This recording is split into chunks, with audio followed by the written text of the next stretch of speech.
ঐক্যের বাধা হলো, 1 নম্বর বাধা হলো মানহাজ না বোঝা। মনে থাকবে, 1 নম্বর বাধা।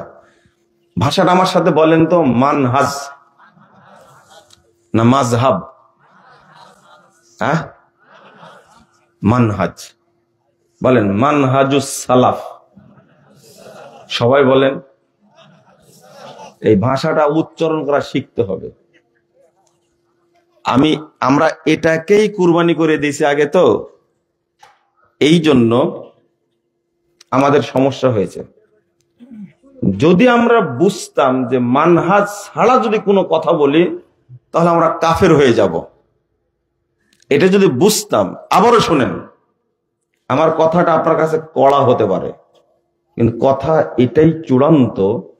যদি মানহাজ বিরোধী কেউ কথা বলে বা কেউ মানহাজ বিরোধী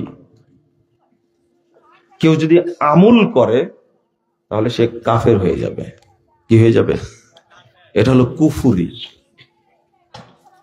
তো ঐক্যের সবচেয়ে বাধা হলো মানহাজ না বুঝা।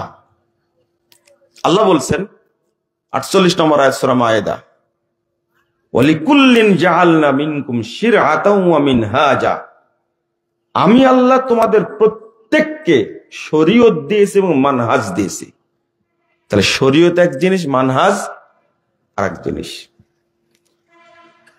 তো শরীয়ত এক জিনিস, মানহাজ এক জিনিস। আপনি এখন বলবেন আজীবন শুনেছি কোরআন এবং সুন্নাহ দিয়েছেন, আজকে আবার আলাদা বলছেন যে? কোরআন এবং সুন্নাহ হলো শরীয়ত, আর শরীয়ত মানার পদ্ধতির নাম হলো কি? মানহাজ। কথা কি মনে থাকবে?